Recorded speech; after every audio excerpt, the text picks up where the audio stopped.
नमस्कार, मैं हूं मोनिका जायसवाल और आप देख रहे हैं इंडिया न्यूज। मोदी कैबिनेट के विस्तार के मध्य प्रदेश से 2 मंत्री बनाए गए हैं। ज्योतिरादित्य सिंधिया के अलावा डॉक्टर वीरेंद्र कुमार खटीक ने राज्य भवन में पद और गोपनीयता की शपथ ली। इसी के साथ सिंधिया को नागरिक उड्डयन मंत्रालय का प्रभार की जिम्मेदारी दी गई, तो वहीं खटीक को सामाजिक न्याय एवं अधिकारिता जैसे अहम पद दिए गए हैं। इसके अलावा मोदी कैबिनेट में पहले से शामिल 2 मंत्रियों के विभागों में भी फेरबदल किया गया। प्रहलाद पटेल से सांस्कृतिक मंत्रालय वापस लेकर उन्हें जल शक्ति और फूड प्रोसेस इंडस्ट्री मंत्रालय सौंपा गया, तो वहीं फग्गन सिंह कुलस्ते को स्टील मंत्रालय के अलावा ग्रामीण विकास मंत्रालय की जिम्मेदारी दी गई। अब मध्य प्रदेश के कोटे से मोदी सरकार में 5 मंत्री हो जाएंगे।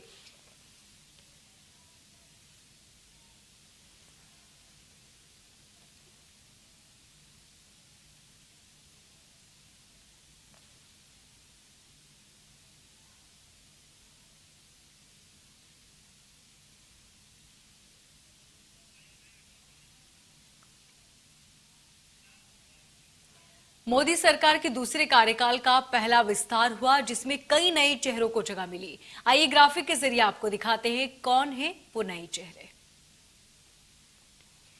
भूपेंद्र यादव, जिन्हें कैबिनेट में मंत्री बनाया गया।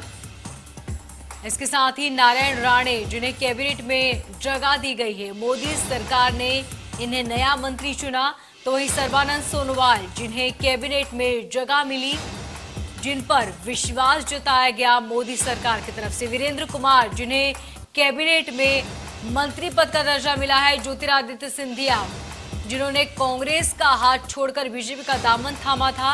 रामचंद्र प्रसाद सिंह, जिन्हें कैबिनेट में अहम जिम्मेदारी मिली है। अश्विनी वैष्णव, जिन्हें कैबिनेट में मंत्री पद का दर्जा मिला। पशुपति पारस, इन्हें भी मंत्री पद दिया गया है। तो मोदी सरकार में ये वो नए चेहरे जिन्हें नई जिम्मेदारी मिली है। कैबिनेट में भूपेंद्र यादव, इन्हें भी कैबिनेट में नई जिम्मेदारी मिली और मंत्री पद सौंपा गया। नारायण राणे, जिन्हें कैबिनेट में मंत्री बनाया गया। सर्बानंद सोनोवाल,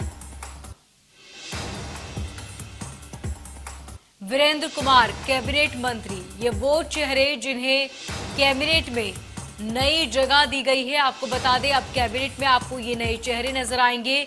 मोदी सरकार ने इन पर भरोसा जताते हुए इन्हें बड़ी जिम्मेदारी सौंपी है।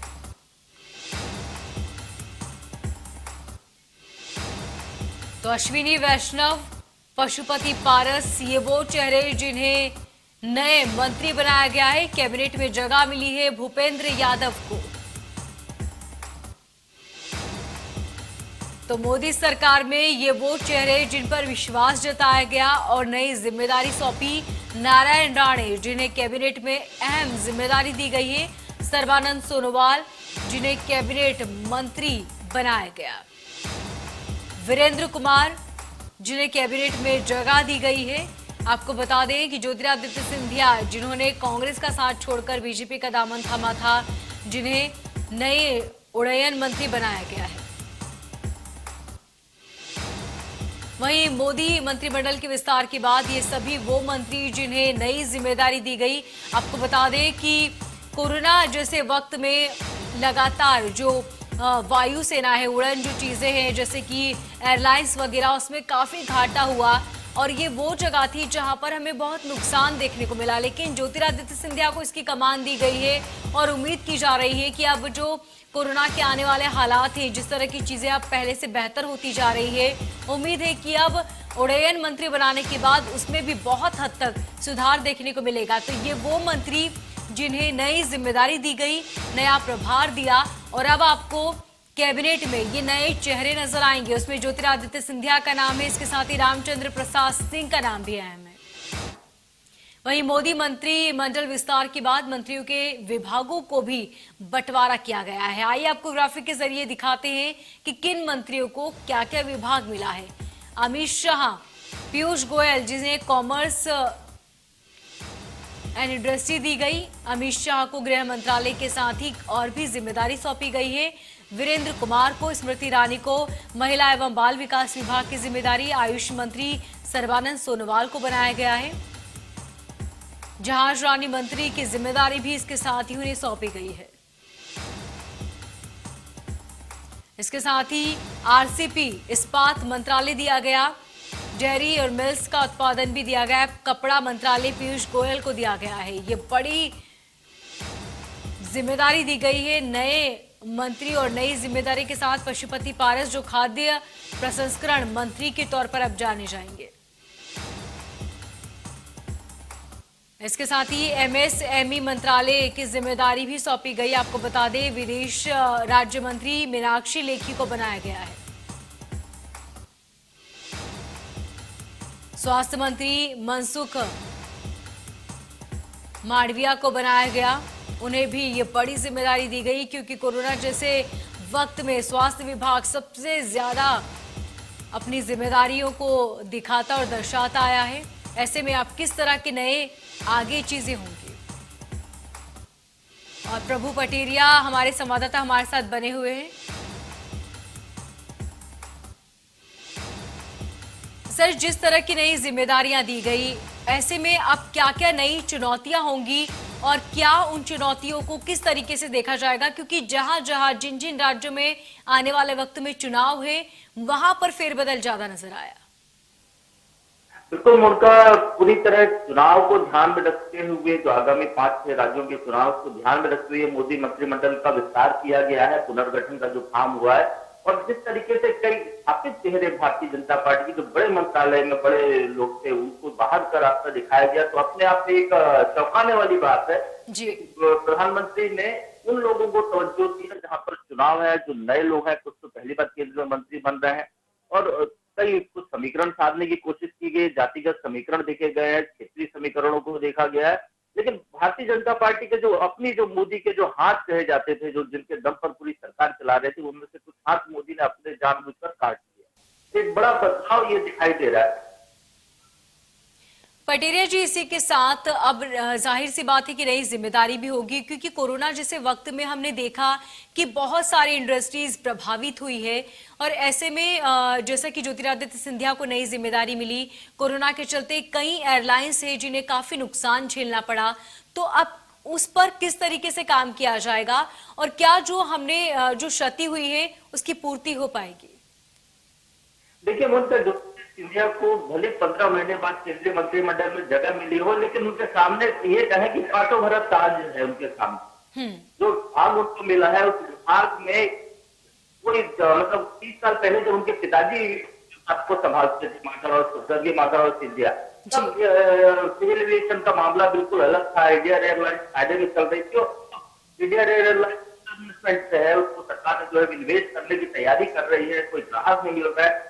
कोरोना के बाद तो और भी ज्यादा स्थिति खराब हो गई भारत के एविएशन सेक्टर की। तो ऐसे में एक बड़ा चैलेंज उनके सामने है कि वो कैसे उठा सकते हैं, कैसे वो पूरे देश में नई हवाई परिवहन को अधिकार दे सकते हैं, विदेशों की जो फ्लाइट संचालित करा सकते हैं और इस घाटे के क्षेत्र को फायदे के क्षेत्र में बदल सकते हैं। क्योंकि हमने देखा है कि कई प्राइवेट एयरलाइंस आती है, 10-15 साल काम करती है, उसके बाद वो फिर घाटे में चली जाती है। तो इस जो घाटे की स्थिति है, जो पूरा एयरलाइन सेक्टर बार बार परेशान होता है, डूबता है, उसको बचाने के लिए क्या स्कीम लाती है, बड़ी चुनौती उनके सामने है ज्योतिरादित्य सिंधिया के सामने। बिल्कुल ठीक कहा आपने प्रभु पटेरिया जी। इसके अलावा जैसे कि जो भी विभाग दिए गए हैं, जिन मंत्रियों ने इस बार इस्तीफा दिया और उनकी जगह दूसरे मंत्रियों को दी गई, ऐसे में उनके पास अब डबल चुनौतियां हैं क्योंकि उन्हें बेहतर काम भी करना होगा और इसी के साथ जो कोरोना के वक्त जिस तरह की चीजें हुई इसके लिए बेहतर और इंतजाम करने होंगे कि जो हालात पहले बने अब उस तरह के हालात ना बन पाए। बिल्कुल, नए मंत्रियों के सामने बड़ी जिम्मेदारी है कि पोस्ट कोविड अब उनको जो है सरकार के कामकाज को पटरी पर लाना है। पूरे देश के जो विकास का जो एक पहिया घुमाया जा रहा था उसको तेजी से घुमाना है। कैसे वो इस संतुलन साधेंगे, पहले तो उनको अभी विभाग समझने में टाइम लगेगा, विभागों का कामकाज उनको देखना पड़ेगा, उसके बाद सब सरकार की जो मंशा है उसके मुताबिक कैसे काम करके दिखा सकते हैं, बड़ी चुनौती उनके सामने रहेगी। लेकिन यदि हम मतलब मध्य प्रदेश की बात करते हैं तो मध्य प्रदेश में संख्या बल के हिसाब से हम जरूर कहें कि मध्य प्रदेश का कद मोदी के रेट पर बढ़ गया है, लेकिन यदि हम पावर के हिसाब से देखते हैं तो मध्य प्रदेश का कद काफी कम कर दिया गया है। जो नरेंद्र सिंह तोमर है मध्य प्रदेश से जो केंद्रीय मंत्री हैं, उनके पास 3-4 महत्वपूर्ण विभाग हुआ करते थे, अब केवल एक विभाग के वो मंत्री रह गए, कृषि और कृषि कल्याण विभाग। इसी तरीके से थावरचंद गहलोत के जाने के बाद वीरेंद्र कुमार को वही उनका विभाग जो है सोशल जस्टिस दे दिया गया है। सिंधिया का विभाग जैसे मैंने बताया काफी चुनौती भरा है। प्रहलाद पटेल जो स्वतंत्र प्रभार के राज्य मंत्री थे, उनको संस्कृति और पर्यटन विभाग था, उनसे लेकर एक समता विभाग, जल शक्ति विभाग में उनको जो है राज्य मंत्री का दर्जा दिया गया। फग्गन सिंह कुलस्ते भी इस्पात के साथ ग्रामीण विकास में राज्य मंत्री हैं। तो ये एक बड़ा एक तरीके से मध्य प्रदेश के साथ जो ताकतवर जो मंत्री थे, मध्य प्रदेश का जो अधिकार था, जिसको लेकर मध्य प्रदेश सरकार उम्मीद करती थी केंद्र से कुछ हिस्सा वो ले आएगी इनके दम पर, वो कम हो गया है। लेकिन एक अच्छी बात जरूर इसमें यह है कि धर्मेंद्र प्रधान जो मध्य प्रदेश से राज्यसभा में जो तकनीकी तौर पर मध्य प्रदेश कोटे के मंत्री गिने जाते हैं, उनको शिक्षा और कार्मिक प्रशिक्षण विभाग, शिक्षा विभाग के साथ कौशल प्रशिक्षण विभाग मिला है, तो वो कहीं ना कहीं मध्य प्रदेश के लिए उपयोगी हो सकता है नई शिक्षा नीति के परिप्रेक्ष्य। प्रभु पटेरिया जी, आप राजनीति को काफी अच्छे तरीके से और बारीकी से देखते और समझते आए हैं। क्या लगता है आपको कि जो फेरबदल किया गया आने वाले समय में उस पर यहाँ पर मोदी सरकार को फायदा हो सकता है? देखिए, राजनीति में नए प्रयोग करना ही पड़ता है, क्योंकि कई चेहरे ऐसे थे जो स्थायी थे। यदि हम रविशंकर प्रसाद की बात करते हैं तो जिस तरीके से सोशल मीडिया को लेकर एक पूरा मुहिम चली सरकार की, और जिस तरीके से सोशल मीडिया कंपनियों ने सरकार के खिलाफ अपने कदम उठाए, तो कहीं ना कहीं वो रॉन्ग बॉक्स में आ गए थे और वो मैनेज नहीं कर पाए। ये उनके साथ ये ड्रॉबैक दिखाई देता है। प्रकाश जावड़ेकर एक बड़े कच्चे मंत्री थे, वन एवं पर्यावरण जैसा विभाग उनके पास था, शिक्षा विभाग उनके पास था, उनको बैठाया गया है। तो नए मंत्रियों को जिम्मेदारी दी गई, जैसे अनुराग ठाकुर को वहां जिम्मेदारी दी गई है, तो नए मंत्री वहां पर ज्यादा अच्छे से काम करके दिखा सकेंगे, और शायद नए चेहरे हैं, ज्यादा उत्साह, ज्यादा ऊर्जा होगी उनमें, और वो अपने कोई उनके जो है खुद के जो कोई बंधन नहीं होगा उनका। जो लाइन उनको मिलेगी मोदी जी की तरफ से, प्रधानमंत्री की तरफ से या सरकार की तरफ से, उस लाइन को आगे बढ़ाने का वो काम कर सकते। तो एक तरीके से ये कहेंगे मोदी ने अगले चुनाव के लिहाज से, जो अभी 5 राज्यों के चुनाव के 5 राज्यों के विधानसभा के चुनाव सामने आ रहे हैं, उसको देखते हुए एक अच्छा कदम उठाया है। अब ये परफॉर्मेंस इनका कैसा होता है ये अगले एक आध साल में सामने आएगा, क्योंकि अभी जो जिन मंत्रियों को घर बैठाया गया है उनका भी परफॉर्मेंस ऑडिट करने के बाद ही उनको घर बैठाया गया है। तो एक तरीके से परफॉर्मेंस ऑडिट, ये परीक्षा इनके सामने आगे मौजूद रहेगी। जी प्रभु पटेरिया जी, तमाम जानकारी के लिए आपका बहुत शुक्रिया। और चलिए इसी बीच बड़ी खबर